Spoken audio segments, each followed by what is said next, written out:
నాకు సంతోషము లేదు వీటిలో అని నువ్వు ఏడ్చే కాలం నీకు రాబోతుందంట. ఏడుస్తూనే ఉంటావు, ఇక దుఃఖ కలిగిన పరిస్థితులు ఉంటాయి. ఎటు చూసిన వేదనే, ఎటు చూసిన బాధే. ఇప్పుడు వీటి యందు నాకు సంతోషము లేదని చెప్పే సంవత్సరాలు నీకు వస్తాయంట. ఎవడో పొడ్చలేని వెలితి, ఎవడో తీర్చలేని దుఃఖం నిన్ను పట్టి పీడిస్తాయి. ఆ పరిస్థితులు రాకుండా నాకు ఉండాలంటే నేను చేయాలా? ఎందుకు ఎలాగైపోయిందిరా బాబు, ఎన్న బతికేలాగా ఉందని బాబు అని ఏడుస్తావట. ఉపదేశం యొక్క ప్రభావం మీరు బట్టలు కొంటున్నప్పుడు, మీరు తిండి తింటున్నప్పుడు కనబట్టం లేదే. నా తల్లిదండ్రుల మాట ఎందుకు కాదన్నాను, నా ఉపదేశకుల బోధన ఎందుకు కాదన్నాను.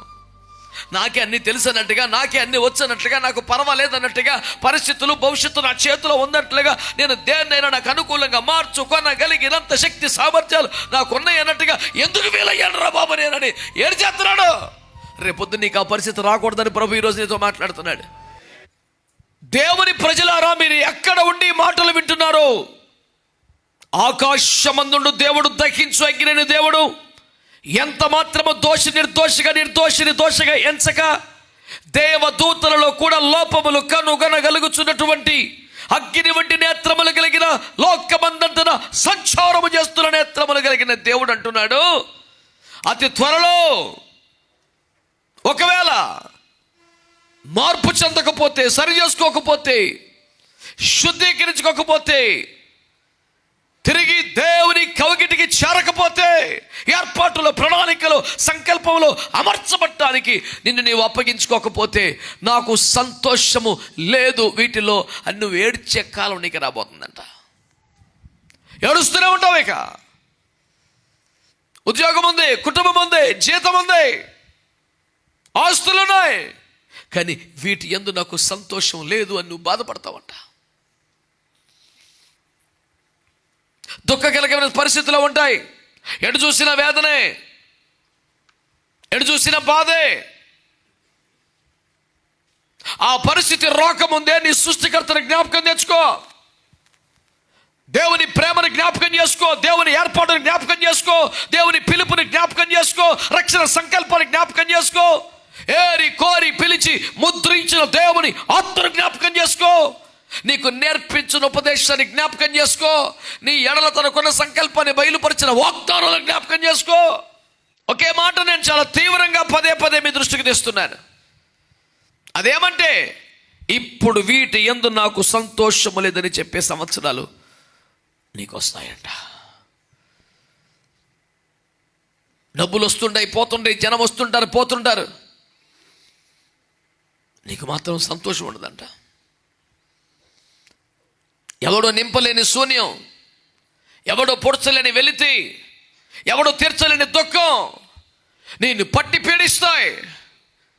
దేవునికి భయపడకపోతే, దేవుని ఏర్పాట్లోకి రాకపోతే, ఆ సంకల్పంలోనికి రాకపోతే నీ పరిస్థితులు ఎంత ప్రమాదకరంగా, కఠినంగా మారిపోతాయో ఒక తీవ్ర హెచ్చరిక దేవుని వాక్యంలో రాయబడింది. నాకు సంతోషము లేదని చెప్పే సంవత్సరాలు నీకు రాకూడదు అనేది నా ఆశ, నా దేవుని ప్రేమది. ఆ మాటను గమనించగలిగితే, తీసుకోగలిగితే, అలా బాధపడే, సిగ్గుపడే, పశ్చాత్తపడే, ఆ పరిస్థితులు రాకుండా నాకు ఉండాలంటే నేను చేయాలా అని ఒక ఆలోచన మీకు ఇవ్వడానికి ప్రభువు నన్ను ఈ పూట సిద్ధపరిచారు. ఆమేన్. ఈ మాటను తీసుకోవడానికి ఇష్టపడండి. ఒకప్పుడు ఏడుస్తావంట, బాధపడతావంట. అసలు ఎందుకు వస్తుంది ఆ పరిస్థితి, దేన్ని బట్టి వస్తుంది? ఎందుకు ఎలాగైపోయిందిరా బాబు, ఎన్న బతికేలాగా ఉందని బాబు అని ఏడుస్తావట. నీ భవిష్యత్తు అలా ఉండకూడదని, నీ ముగింపు అలాగ ఉండకూడదని, రాబో దినములు మేలు కొరకేనవే కానీ కీడు కొరకేనే కాకూడదని ఒక ఉన్నతమైన ప్రేమతో దేవుడి మాట నీకు తెలియజేస్తున్నాడు.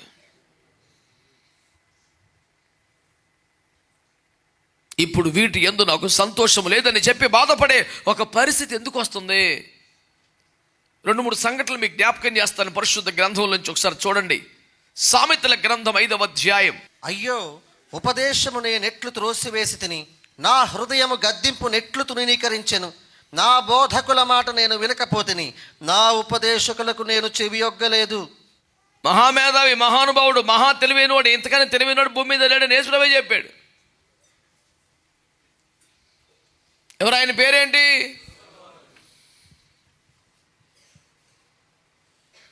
సొలొమోను అన్నప్పుడు తెలియకుండానే అందరి నోటికి వచ్చేసే పదం మహారాజు. అలెగ్జాండర్ అనకూడదు, అలెగ్జాండర్ ది గ్రేట్ అనాలి. ఆయన పేరులో కలిసిపోయింది ఆ గ్రేట్నెస్. తెలుగులో చెప్పాలంటే మహా అలెగ్జాండర్ అనాలి, మౌల్ అలెగ్జాండర్ కాదు.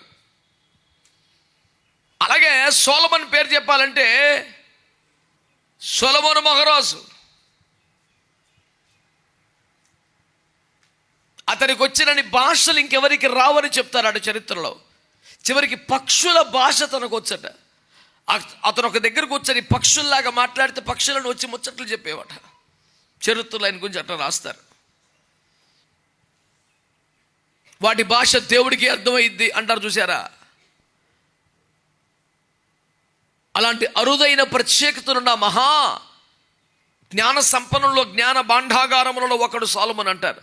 శేబదేశపు రాణి ఇంత జ్ఞానం ఏంటి స్వయంగా చూద్దామని ఒంటెలు సిద్ధపరచుకొని, రథాలు సిద్ధపరచుకొని, కోట్ల కొద్ది విలువైన కానుకలతో వచ్చి అతని జ్ఞానవాక్యలు వినతలు ఇచ్చిన స్టేట్మెంట్ ఏంటంటే, నీ సముఖముందు నిలబడి నిత్యము నీ జ్ఞానవాక్యులు వింటున్న నీ సేవకుల భాగ్యం ఎంతో గొప్పది అని దీని గురించి చాలా ఎక్కువ చెప్తాను అనుకుని ఇక్కడికి వచ్చాక అర్థమైంది నేను విన్న చాలా తక్కువ, ఇంకా చాలా ఎక్కువ జ్ఞానం ఉంది దగ్గర.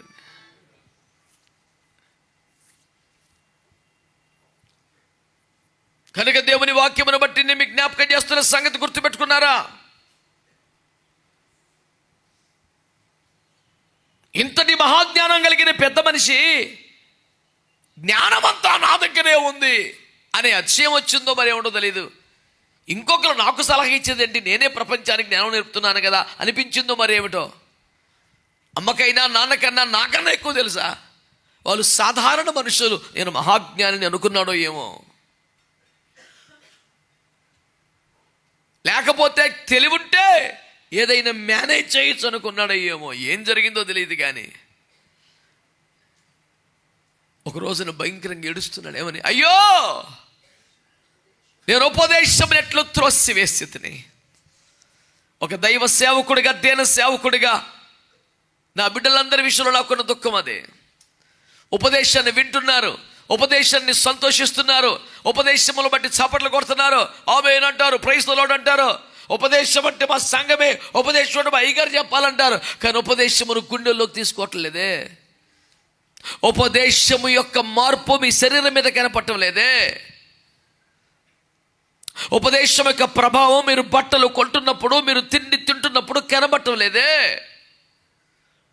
ఉపదేశం యొక్క ప్రభావం ఇంట్లో సమస్య వస్తే, ఒంట్లో రోగం వస్తే, ఇరుగు పొరుగుతో సమస్య వస్తే కనబడటం లేదే.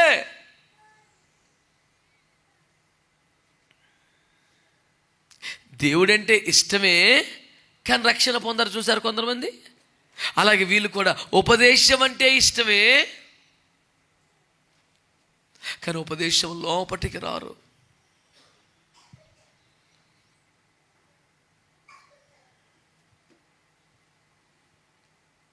ఒకరోజు బాధపడతావు, ఏడుస్తావు నువ్వు. ఏమని? అయ్యో, నేను ఉపదేశం ఎట్లు త్రోసివేశాను. ఇన్ని తెలిసిన నేను, వాక్యము పిచ్చోడైన మా నాన్న కడుపులో పుట్టిన నేను, ఈ భూమి మీద వాక్యాన్ని అపరిమితంగా ప్రేమించిన వారు ఎవరైనా ఉంటే ఖచ్చితంగా దావీదు పేరు చెప్పాలి. అతని స్టేట్మెంట్స్ ఎంత ఆలోచింపజేస్తాయి అంటే అతను అంటాడు, దేవా నిన్ను బట్టి నీ వాక్యమును కీర్తించదని అంటాడు. అసలు ఆ మాట నాకు ఎంత ఫ్రెష్గా, ఎన్నిసార్లు చదివిన ఫ్రెష్గానే ఉంటుంది. ఆహా, ఏం చెప్పావయ్యా పెద్ద మనిషి. నేను అనేకసార్లు సంఘంలో చెప్పిన మాట మరలా గుర్తు చేస్తాను. 23వ కీర్తన లాంటి చిన్న కీర్తనలో ఇంత భాండాగారం, అంత సరుకు నింపగలిగిన పెద్ద మనిషి కూడా, అంటే గంభీరమైన విషయమును సంక్షిప్తముగా చెప్పగలిగిన కవి సామ్రాట్ అయిన దావీదు కూడా దేవుని వాక్యమును గురించి వ్రాయాలనుకుంటే 176 వచనాలు రాశాడు. దేవునికి స్తోత్రం చెప్పండి. ఇక తెములుతలేదు, ఎంత రచన మిగిలి ఉంటుంది. అంత అనుభవం, అంత పిచ్చి, అంత అభినివేశం, అంత వ్యవహారం, అందులో మునిగి తేలిన అనుభవం ఆయన సొంతం. స్తోత్రం చెప్పమని నేను అడిగితే, చెప్పాలని ఆశ పెడితే ఏం చెప్పొద్దు, మీకు సొంతంగా చెప్పాలనిపిస్తేనే చెప్పండి.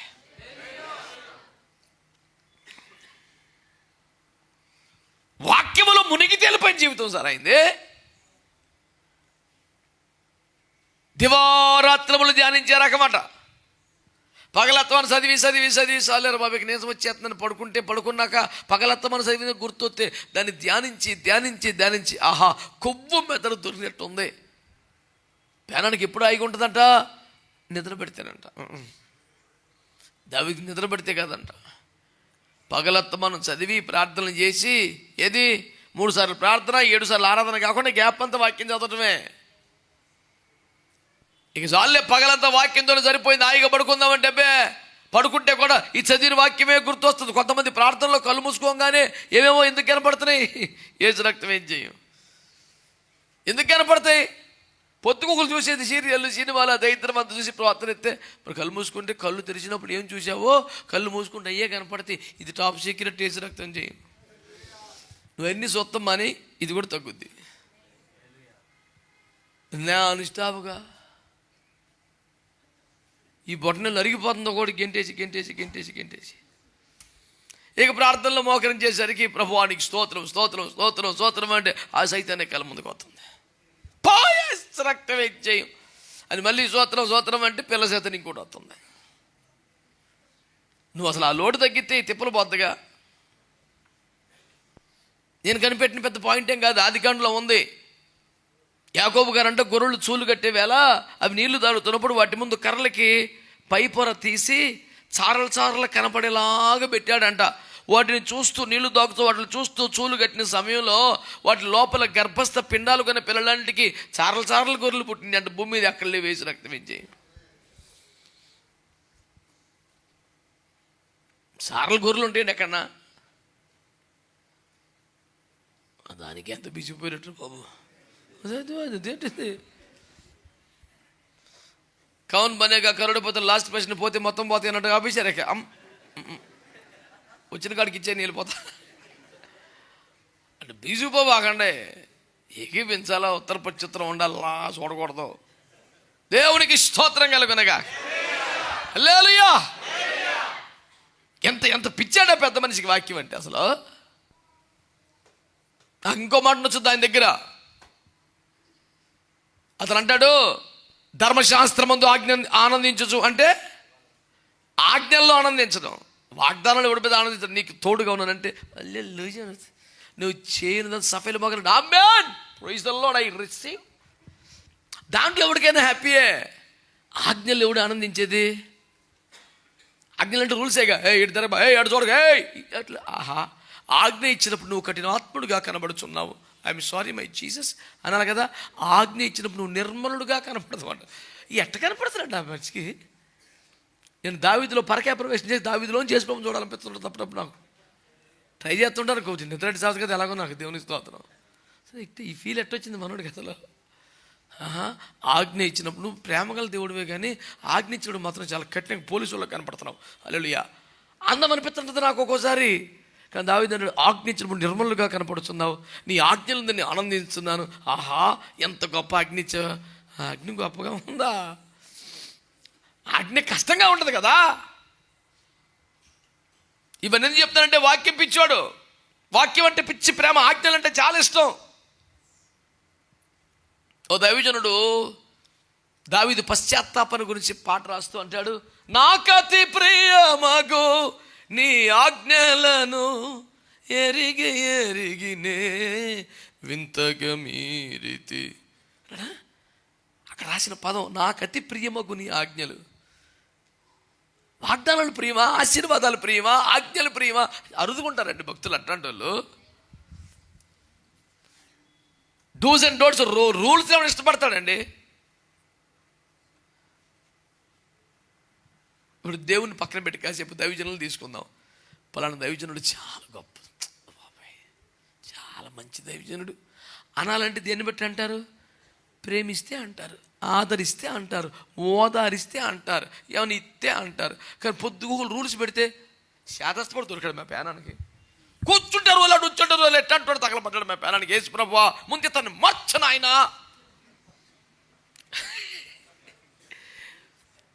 కాదొక దావీదు మాత్రం అబ్బా ఎన్ని రూల్స్ అయ్యాయి, ఏం రూల్స్ ఇట్టంటోడు కావాలి మాకు అంటాడంట. ఎక్కడ దొరుకుతాడండి? వాగ్దానం కోటకి వెళ్ళిన జనం తీర్మానం కోటానికి ఇప్పుడు వస్తాడా? వాగ్దానం కోటం అంటే టెంట్లు పెంచాలి, వేసి రక్తం వేసి చేయి. శుద్ధీకరణ కోటం అంటే మరి కొన్ని డ్యూటీస్ సెలవు దొరక్క, మరి పరిస్థితిని బట్టి ఆశ ఉంది, కానీ ఊరి సబ్జెక్ట్ తెలిసిలేరు నాయన. నీకు ఆజ్ఞల మీద ప్రేమ పుట్టుకొస్తే ఎన్ని సెట్ అవుతాయి. హల్లెలూయా, హల్లెలూయా. ఒక పిల్లోడు సరదాగా క్రికెట్ మ్యాచ్ ఆడతాకి వెళ్తున్నాడు ఇంట్లో. మొత్తానికి కష్టపడి అమ్మని నాన్న ఒప్పించాడు. ఒక్కరోజు సరే తగలబడు జాగ్రత్త అంటే ఎగిరి గంతే స్నానం చేసి ఆ క్రికెట్ సంబంధించిన బట్టలు వేసుకొని ఆ చెంబు తప్పాల చెప్ప అప్పుడు అన్ని మొత్తం తగులుకొని బయలుదేరుతున్నాడు. అవన్నీ వేసుకొని ఉప్పరి పనికి వెళ్ళినట్టు మట్టి పనికి వెళ్ళినట్టు అవన్నీ తగులుకొని వేసుకొని వెళ్తుంటే టపా టపా టపా బోల్చాలి తినేసుకొని ఏయ్ ప్రార్థన చేసుకెళ్ళు అన్నాళ్ళ అమ్మ. బాబోయ్ పొద్దున్న చేశాం కదా ఫ్యామిలీ ప్రేయర్లో, సన్నాసి ప్రార్థన చేసుకెళ్ళరా అంటే వాళ్ళ అమ్మని ఇన్ని తిట్టుకొని ఇంత ప్రార్థన చేసి వెళ్ళాడు. మంచి ఉద్యోగం ఆట ఆడుతుంటే బాల్ తగిలి ఇటు పక్కన చచ్చిపోయాడు. ఇప్పుడు ఏమంటాడు? తల్లికి వందనం, నువ్వు అట్ట తిట్టబట్టే ప్రార్థన చేద్దని ఆ బాల్ నాకే తగులు, అమ్మా నీ ఆజ్ఞను బట్టి నీకు వందనం. హల్లెలూయా. నీకు అర్థమైంది ఏంటంటే ఆ కీడు, ఆ డేంజర్, ఆ ప్రమాదం నీకు అర్థమైతే, ఆజ్ఞను నీ ఎంతగా కాపాడిందో నీకు అర్థమైతే,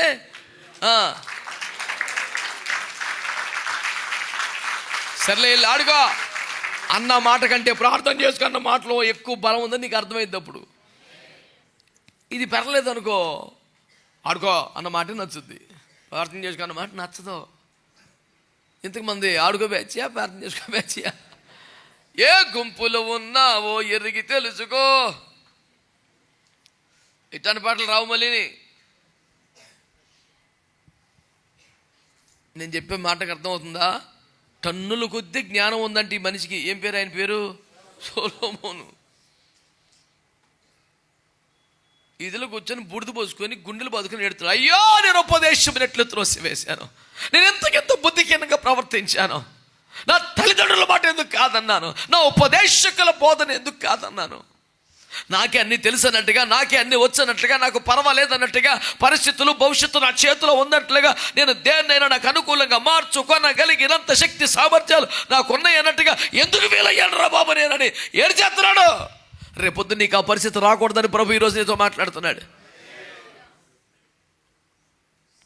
ఈ సంవత్సరాంతానికి వచ్చావు, చివరి శుద్ధీకరణ కొట్టికల్లో మోకరించబోతున్నావు. తెలిసి చేసిన, తెలియక చేసిన ప్రతి పొరపాటుని దేవుని ఆత్మ నీకు జ్ఞాపకం చేస్తున్న గడియలివి. రొమ్ము కొట్టుకుని ప్రలాపించి యథార్థంగా యేసు రక్తముతో కడగబడిన మనస్సాక్షి కలిగి ఒప్పుకొని విడిచిపెట్టాల్సిన ప్రాముఖ్యమైన కోరికలని ఉన్నావు. తమాషా కాదు, సరదా తీసుకోవద్దు.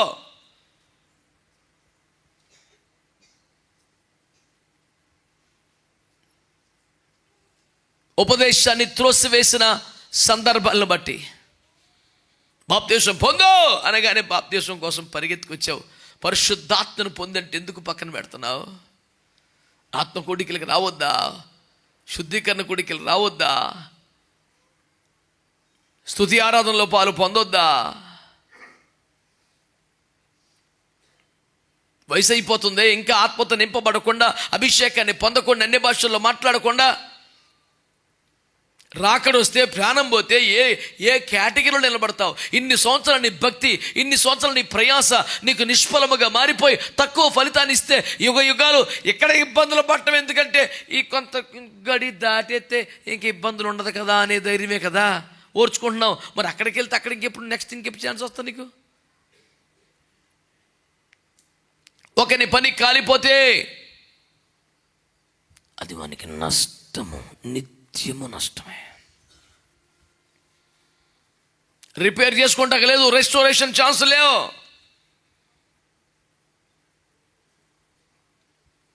ఉపదేశమును ఒకవేళ త్రోసి వేసావంటే, చాలా మంది నామకర్త సంఘాల్లో ఉన్నారు, నామకర్త బోధల్లో ఉన్నారు, సత్యములో లేరు, ఉపదేశంలో లేరు.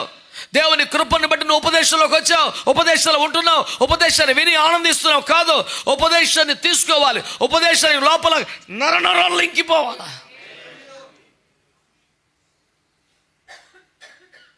లోకంలో ఉండడం,